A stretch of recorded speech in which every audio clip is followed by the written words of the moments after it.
Yeah! Alright, getting back to these boxing predictions and everything. This one is going to be on the August 14th fight between bad Chad Dawson and Jean Pascal. Now we'll start off, I'll break down the fighters, then I'll give my prediction at the end. And yeah, that's pretty much where we're going to go with this.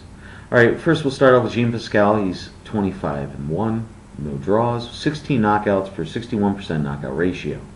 Now, he lost to Carl Froch at super middleweight, and he moved up to light heavyweight shortly thereafter.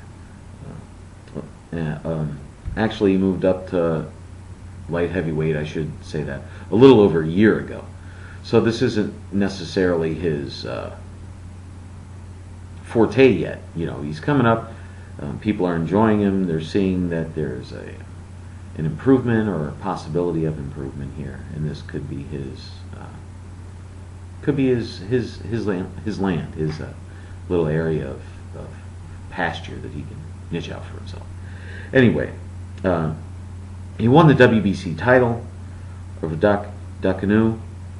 He actually won the rematch against him as well. Now, keep in mind, this guy is only 5'9", Bigragu that is, and he's more of a come-at-you type of fighter, not a boxer. You know, he's more straightforward, fights smaller than what he is, so it makes it a much easier fight for Pascal. He fought journeyman Silvio Bronco, which pains me because he's Italian. In the middle of those two fights, knocked him out in the 10th. He has decent power.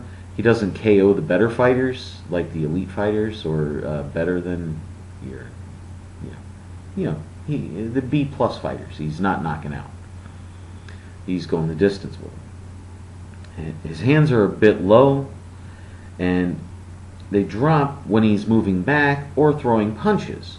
Now, he's got decent speed, and his D is okay. He has nice movement. He has good head movement and quick feet. And he throws a decent jab, head to the body, nice combos. All those are nice to see. But when you look at it, he's kind of a paper champion.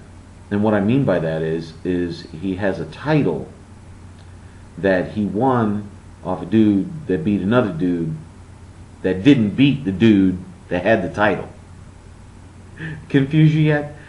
The title wasn't won by the champion being beat. It was surrendered by Chad Dawson because he decided he wasn't going to fight Bigragu or the winner of the Bigragu fight. Now, he tends to get a bit wild when he starts unloading, and that could be a very bad thing because he becomes off balance. He can't be hit. His jabs, or I should say, one, he's open to counters. We'll get that out of the way. Two, jabs are almost his bane. So if you've got a good jab, you can keep him at bay and control the fight. He has, possibly, he could have shoulder problems because in his last fight, they said they had to put his shoulder back in place like 3 times.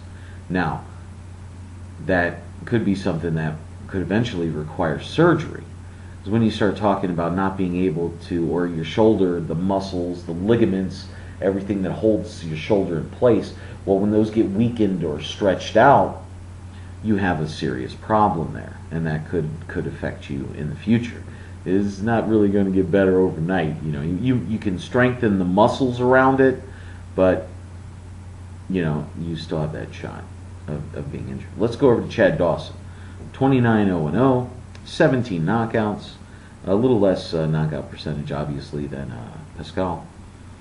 He has beaten the best of the division. Adamek, Johnson, Tarver. You look at all the Harding, Ruiz, Gardner. You know, I mean, he's got a nice size. He's 6'1.5". He's got 76.5-inch reach.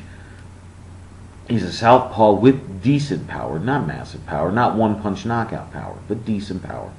And he's a very slick boxer with a very good lead left. He has combos. He works the body very well. He has good speed. His D is okay as well. It's not great, but it's okay. His hands are too low. And that was shown in the knockdown against Adamek and Harding.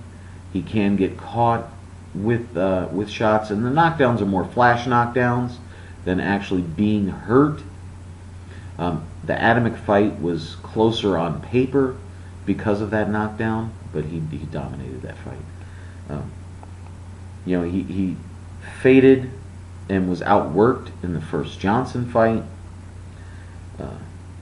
Glenn Johnson. I actually thought Johnson could have won that fight, the very first one. The second fight, no. The judges, I think, kind of wanted to give Johnson the fight, but he still couldn't do enough for them to justify beating Dawson. I thought Johnson, won that first fight, but now he flat out whipped Tarver both times that he fought him.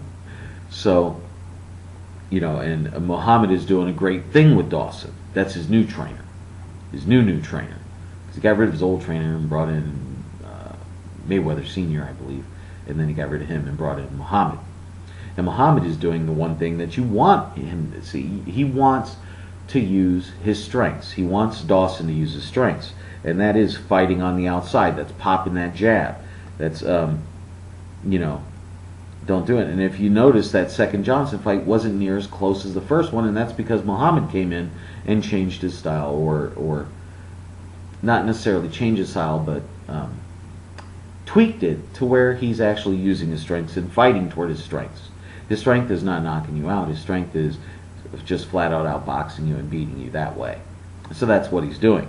So when you put both these fighters together and you compare who they fought, what they fought, how they fight, and things like that, while Pascal might be on the rise, he is not at the level of Dawson yet, in my opinion.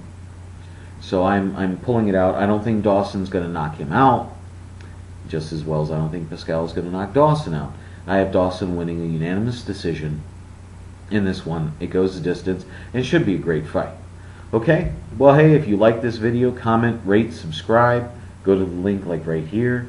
If you want to see more of my videos, thank you for taking your time. This is Bigragu. I'm out.